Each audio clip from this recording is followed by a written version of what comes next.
travailler, il faisait un froid absolument terrifiant. Et là, elle m'a gentiment proposé de venir chez elle, parce qu'elle avait une chambre de libre.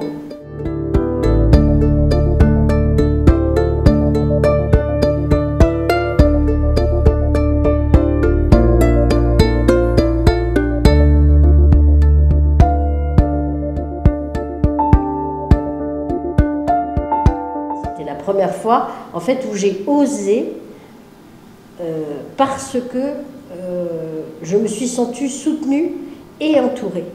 C'est-à-dire que vraiment, j'ai posé la question à Claire, je m'en souviens très très bien, en disant, en fait, je ne sais pas comment faire. Je ne sais pas comment faire pour moi me retrouver dans une situation prisonnière de cette situation, en me sentant coupable de n'importe quoi, voilà. Mais en même temps, en me disant, il y a une urgence, c'est évident qu'il y a quelqu'un qui a besoin de cette chambre.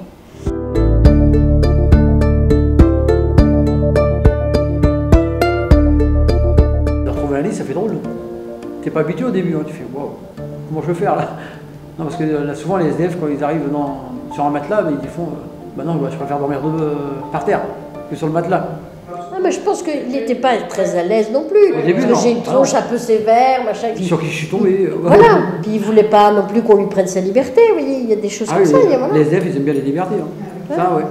Moi, j'ai accepté parce que les foyers, alors là, non. Ça, c'est pas possible. Je l'ai fait une fois et quand j'étais au foyer, le matin, je me réveille. Oh, je n'ai plus rien. Alors maintenant, les foyers, alors là, c'est négatif. Hein.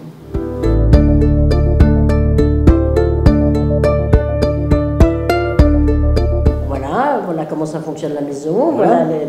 Je lui donner tout ce qu'il puisse l'intéresser pour fonctionner normalement dans un univers qui lui était mis à disposition pour une quinzaine de jours. Voilà. Ah bon, on se croisait souvent, oui. On mange ensemble, oui. Je suis trop nul à la cuisine. Je l'avoue. Non, mais la vaisselle, oui. On peut faire la vaisselle, on peut faire le ménage, faire la chambre aussi, balayer la chambre. En fait, on se retrouvait plus à des moments pour boire quelque chose ensemble, et puis pour faire le point, pour se dire est-ce que la journée était bonne, est-ce que tu as des perspectives pour trouver un endroit où tu vas pouvoir être tranquille.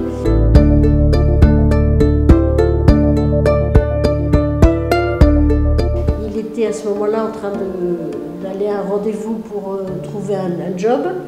Donc à ce moment-là, il a pu se poser ses affaires, prendre son train tranquillement, et il a décroché le boulot. On se fantasme un peu soi-même. On n'avait pas besoin d'être « Salut, tu viens déjeuner, machin, etc. » Il s'en fichait éperdument, moi je m'en fichais éperdument. On était juste heureux que chacun se sente bien. Il n'y a pas plus de conséquences que ça. C'est ça qui est inouï.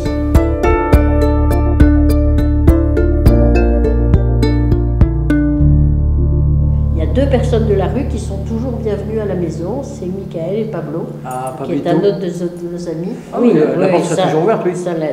Il l'a fait plusieurs fois, donc il sait que c'est possible. C'est comme une maman.